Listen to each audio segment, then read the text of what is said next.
Hey guys, welcome back to another Halo Infinite video here on the channel. Today I'm going to be taking you guys through some of my settings in Halo Infinite and what I think are some of the best settings, as well as some of the ones that are a little bit more subjective, right? They're kind of more the ones where you can tweak on your own and kind of figure out what's the best to have for you and all that good stuff. So if you do enjoy this video, if you find it useful, be sure to leave it a like so more people can see it. Subscribe for more content so you don't miss any future videos and all that good stuff. Now let's go straight into the settings, and right off the top we have some subjectivity kind of settings. Right, we got the button layout, the thumbstick layout, the vibration, all subjective. You can kind of tweak this as you kind of want, whatever's more comfortable for you. Right now I'm using default, but I have been meaning to kind of play around with it and kind of tweak it. You can see how it changes over on the right side there. So for example, Legacy is going to switch the grenade throw to the left trigger and all that good stuff. Again, you can set these however you want. Same thing if you're on PC, if you're on keyboard and mouse. I mean, I'm sure you're pretty much already accustomed to what kind of keybinds work best for you in a first-person shooter on PC, but you just tweak this at however you will, however you want to kind of set it, right? So again, this is more subjective. Vibration, a lot of competitive players like to have it turned off. A lot of them even take the rumbles completely out of the controller to make it a little bit lighter. So if that's something that you want to do, again, that's totally up to you. It might help a little bit, it might not. So as far as the movement and aiming right here, inverted, I mean, if you're an inverted player, go for it, but this doesn't really matter. Again, this is all pretty much subjective. Same thing with sensitivity. I leave look acceleration at 2. You can tweak that. This is the acceleration for the look thumbstick. So for example, if we're looking at how fast this is accelerating, and then if I go back to my settings and if I go down and let's say like we just crank it to 5, right? It's accelerating a little bit faster. So it's how fast it goes from slow and then to start to speed up, right? Because that's kind of what look acceleration is it's kind of like it starts a little bit more slow, and then it kind of picks up. It gets a little bit faster as you move. Does that make any sense? Anyways, hopefully it does. So again, you can tweak that however you want. I leave it at default. And for the look sensitivity, I leave both at 6.5. Personally, I'm using a Control Freak, a CQC Control Freak, which is kind of like more the medium height ones on my right stick. If you're not familiar with Control Freaks, so basically add a little bit of height to your stick, giving it a little bit more range of motion. And that's why I have it 6.5. If you don't use Control Freaks, or even if you do, I mean, this is still something that you're going to have to figure out what works best for you. And the cool thing is you can obviously adjust the horizontal and vertical, which a lot of games have been allowing for the past, I don't even know how long now. So if you want it a little bit stiffer when you're moving up and down or left and right or a little bit quicker, then you could do that. So horizontal for left and right, vertical for up and down. You could tweak them to be different things. Zoom level and the sensitivity are a little bit, again, more, I guess, things that I leave default. You can change it as you will, but it's basically, it's to select the zoom levels, look sensitivity to modify, as it says, right? So changes will apply to all weapons with the selected values. So whether it's 1.4, 2.5, what the zoom level is. Again, I leave it at default. Same thing with the sensitivity. I leave that at default. Then we're getting more into the dead zone stuff, right? So the idea is to have as little dead zone as possible so your sticks are more responsive without getting to a point where you're basically, you're getting drift. Because if you have it too low, you're going to get stick drift, which you don't want, right? So it says higher value reduces drift, lower values feel more responsive. So this is kind of an area where you're going to have to figure out, well, what do I want to set it to? I think 3.5 for the center dead zone works good where you don't get drift. And this is specifically for the move thumbstick. Then we're going to have the look thumbstick. And then there's the max threshold, right? So it's set how far the move thumbstick is from the edge before the maximum input registers, right? The lower value increases the variance in the acceleration curve. Higher value reduces slow turn, right? So if I was to put it lower, the acceleration curve would vary, right? And then the axial dead zone is how far the move stick is from the X or Y axis before the minimum input registers, right? So that's how that works. I feel like 3.5, 13.0, and 3.0 worked good for me. And then with the look thumbstick, very similar, but a little bit different on the max input threshold here. So the axial dead zone I actually have at 4.0 instead. The center dead zone I have 3.5, and the max input I put at 9.0 personally. Now, I'll show you what it looks like. Okay, so let me completely put it down, right? And if I'm going like this, the acceleration curve is basically, I mean, it's very stiff, right? It's not moving that much quicker. Now, if I go back to my settings here, let's say just completely max it out, which I probably don't want to do either. The acceleration curve again is a little bit it's a little bit different, right? It's a little bit quicker, as you can see.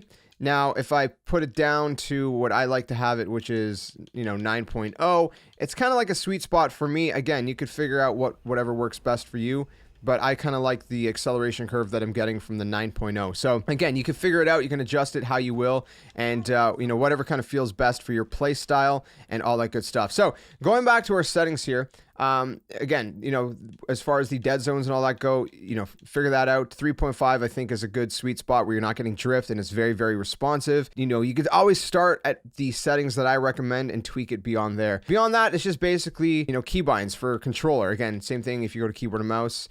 So this is all subjective and all that good stuff. So we're going to move on from that. We're going to go to video. Field of view, again, subjective. Currently, I have it at 80. I mean, if you crank it, you can see, in the back, how the field of view is changing. It's kind of blurred out, but you can see. So if I go to 65, for example, this is my field of view, right? Let's look over here. This is my field of view. Now, if I go to, let's say we just max it out, which you're going to get maybe more of a fisheye effect. You can see a lot more in your peripheral. But I mean, as you move around, you might get a little motion sickness, right? Because it's kind of like, whoa, it's a little off-putting. So find a little bit of a sweet spot for you. Most games I usually actually set it in the 90s, so I'll probably just keep it at 85 for now. Graphics, I would put to performance, not quality, because you want it to run the best. It's grayed out and set the quality. I'm using a capture card, so that's kind of why that's grayed out for me. It shouldn't be grayed out for you. Then we have all these other things that, again, I guess you can get a little bit more subjective with, but it depends how competitive you want to get. For blur, I turn it all the way down because I don't like any motion blur, right? So in a lot of games that I play, I usually turn motion blur off, and this is no different. But this one, you can at least set, how much blur do you want to have, right? So by default, it's set pretty much maxed out. I completely turned it off all the way down to 0. Screen shake is basically the intensity of the camera movement during high impact events. So when there's explosions, equipment use, cinematic sequences, how much is the screen shaking? I like to have a little bit of that still, so I keep it around the 25 to 30% range, give or take. So again, you could tweak that how you will. If you want it completely off, then I mean, that's obviously going to probably make you have a little bit more of a competitive edge, but I like just a little tad of that, at least. Exposure is going to be the intensity of effects, like bright flashes during explosions, right? Equipment use, all that good stuff, right? So sometimes it can be a little bit off-putting, so you might want to turn that down a little bit. The explosions could be quite bright, so maybe put it down to like whatever you want, right? I like to still see the explosions, but if you have them lower, then it's a little bit less distracting, but you don't want them completely off because you still want to be able to see them. So, wherever you want to put it, I had it at 75, 70%, whatever. Keep it full 100%, but it might be a little bit too distracting for that. Then full screen effects is basically the transparency of effects that cover the entire screen. So your shield recharge or equipment use. So again, I have that at 70 currently. I might turn it down a little bit more. Those are things that you don't want it to, I guess, maybe be there to some extent. It's up to you. But if you turn it all the way down, it might, again, just like the screen shake, give you a little bit more of a competitive edge because you have things that are less distracting. Same thing with the speed lines. So this is whether you see the win streak effects, which are the white lines that appear during sprinting. So again, if you have it off, it's less distracting. Sharpening I just leave basically where it is in and of itself. And then of course, we have the audio and stuff. You can tweak this however you want. If you want to hear more of these sound effects, less of the music, if the voices are too distracting, like the commentaries and whatnot, you could turn that down. Again, this is all kind of, whatever you feel is best for your setup and for your liking. So that's all that. And then you could turn off Spartan chatter as well if you want, if that's too distracting for you. But there is call outs and whatnot that the Spartans call out. Then we have the HUD, right? Now, obviously, you could completely turn off the HUD if you want to, or you can just turn down the transparency. So the transparency right now, it's like 0.5, right? So look at my HUD. You see my HUD, like the mini map at the bottom left, and then my equipment at the bottom right. And then if I go over back to the UI, and let's say I turn it all the way down to 0, you can't see it at all, obviously, right? So we don't want it down to 0. We want some transparency. If I put it at 1, you could barely see it. So again, you just kind of tweak it however you want, where it's like it's there, but it's a little less distracting. So I dropped it down to 0.4 just so it's a little bit more faded, just a tiny bit kind of more blended with the gameplay, I guess, if you will. So beyond that, if we go back to UI, there's some really useful stuff in here. So we have the opacity, of course, like I said, and then we have the text background opacity, which I would turn down as well, because this is the opacity of the background of the text chat window. So default, it's basically set to 0.85.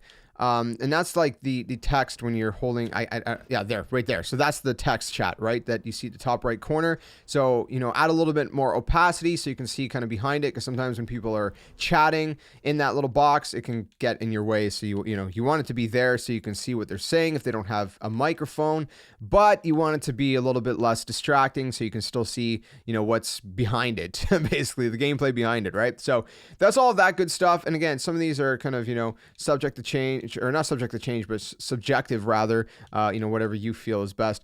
Now you got the enemy UI color. I would highly suggest using some kind of bright yellow. Like Pineapple, I think, is the best one. It's a really punchy bright yellow. I mean, there's Sunshine as well, but Sunshine's more of a kind of flat yellow. And the reason for this, because this is red by default, right? Salmon, let's see if I can find the enemies and show you exactly what I mean if they're anywhere to be found. Give me one quick second here. Okay, so there's enemies right there. Hopefully they don't die. So you can see how they look, right? They're red. They kind of blend in a little bit with the background. They don't really pop too much. Now, if I switch it over to the pineapple color, look how much they stand out now. I mean, they are just a sore target, right? Like you can just see them from a mile away. They're very easy to spot. You can see them. You can you know, pick them off much more easily. So this is why I highly suggest using the pineapple color, because you can see exactly your objectives. So if you're playing capture the flag is a super bright yellow.